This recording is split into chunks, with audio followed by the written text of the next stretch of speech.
Une rencontre avec le bureau de l'Union islamique, les convoyeurs des pèlerins à la Mecque et le représentant du gouvernement. Ce dimanche 17 novembre 2019 a été le jour de vérité pour toutes les parties concernées par la crise qui secoue l'organisation du Hajj au Bénin. Des pèlerins abandonnés à leur propre sort, sans guide, sans toilette et parfois même sans nourriture. Il n'en fallait pas plus pour que le gouvernement tape du poing sur la table et décide de prendre les choses en main. Le ministre Seydou Adambi, en charge du dossier, a fait part aux convoyeurs et aux membres du bureau de l'Union islamique des préoccupations du gouvernement qui a le souci du bien-être des pèlerins. J'ai l'impression qu'au Bénin, on ne va pas au Hajj réellement pour permettre aux pèlerins de faire le Hajj. Non.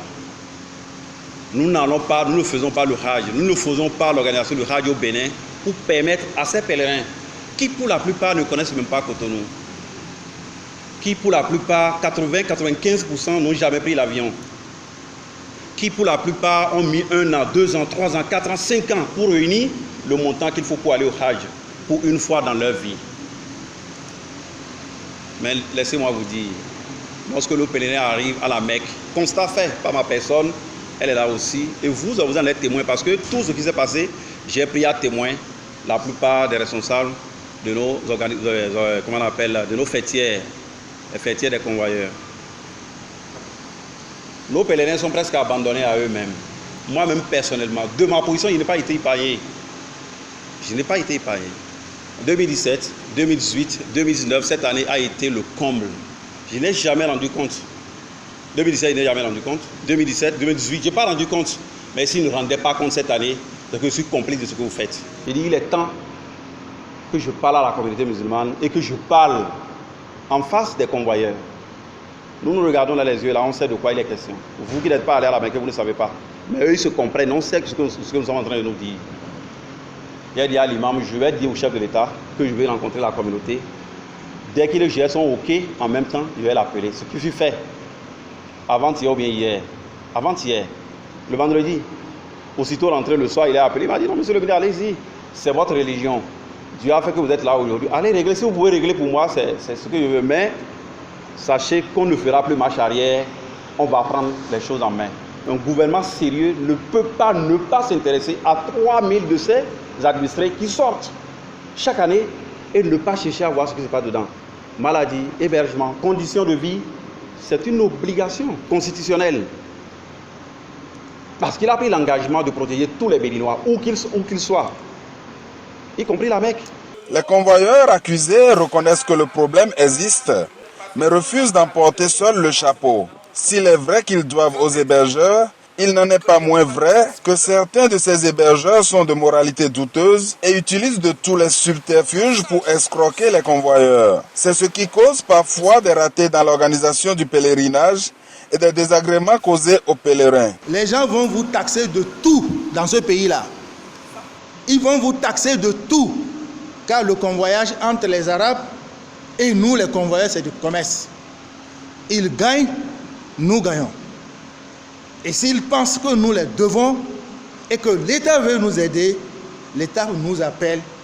Au lieu de nous remplacer, le général, le feu Mathieu général Kérékou avait dit, ne me demandez pas de démissionner. Mais au lieu de nous remplacer, mais il faut nous appeler, on n'est que 37 groupes dans tout le Bénin. 37 personnes, 37 responsables. Il faut nous appeler devant l'Union islamique, qui est notre corporation, et nous dire les défauts que vous nous reprochez, et nous aider, et nous recycler au point même de nous donner une formation. Monsieur le ministre, sur ce dossier, je connais beaucoup de choses. Interrogez bien sûr le logeur, si possible. Allons-y faire les enquêtes en Arabie Saoudite. Combien il a pris les hôtels de Mecque et de Médine, et quel prix il a fait aux convoyeurs. Ça, c'est très important. Si vous faites cette enquête, vous allez voir qu'il va rembourser les convoyeurs. Aujourd'hui, vous attaquez le logeur. Pourquoi est-ce que vous attaquez le logeur, Awal? Vous êtes conscient et vous savez bien que ce monsieur, ce n'est pas un monsieur sérieux. Vous le savez, parce qu'en 2018, il y avait des pèlerins qui étaient restés dans les bus à la Mecque pendant des heures. Parce que ce monsieur leur avait d'abord proposé un immeuble. Ils sont arrivés, on leur avait dit non, moi j'avais donné des pèlerins à Aladji Amidou. Et monsieur Demboussé et monsieur Aladji Koudous, ils sont arrivés, sont restés des heures dans les bus parce que le monsieur leur avait dit à la dernière minute, on ne peut plus vous loger là, on vous amène ailleurs. Les dames étaient fatiguées. Elles étaient fatiguées. Après, c'était pour les amener dans une porcherie. Je suis allé voir. J'étais allé voir. Vous connaissez bien ce logeur. Vous le connaissez très, très bien. Ne le condamnez pas aujourd'hui. Monsieur le ministre, et ce qui est plus sûr, le Hajj, moi, quelles que soient les conditions que l'État amènera, même les yeux fermés, je vais signer. Je vais signer. Parce que ce qui est sûr, je connais le président Talon. Nous voulons faire une expérience. Il évalue. Si ça ne va pas évaluer, il dit ouvertement. Ça, c'est clair. Donc, moi, personnellement, je n'ai aucune réticence. Tout ce que les gens veulent, on ira.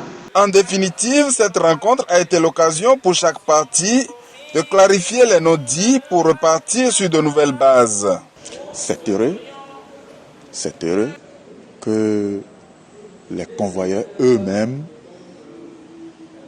ont fait ce déballage-là pour avoir reconnu les faits. C'est très heureux et ça veut dire que ils sont conscients qu'il y a problème. Et ces manquements, devant ces manquements, ou bien face à ces manquements, un gouvernement responsable ne peut rester sans rien faire. Le gouvernement a pris ses responsabilités. L'Union islamique du Bénin doit soutenir ces efforts-là. Nous devons venir en renfort au gouvernement pour que les réformes soient effectives. Cette rencontre est une rencontre de vérité et qui libère les esprits. Merci d'avoir répondu et aussi merci surtout pour l'esprit d'ouverture. Vous n'êtes pas là seulement pour nous informer, mais vous avez écouté un grand nombre. Mais nous avons retenu, contrairement à ce qui circule, que le gouvernement ne veut pas arracher le pèlerinage. Je crois qu'à partir d'aujourd'hui, tout le monde est maintenant fixé sur cela.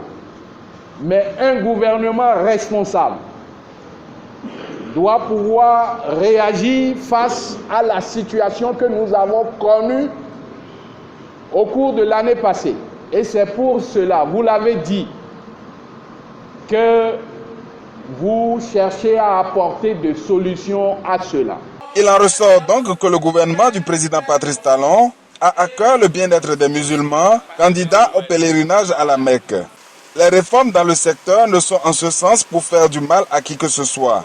Une autre rencontre est prévue pour finaliser les accords.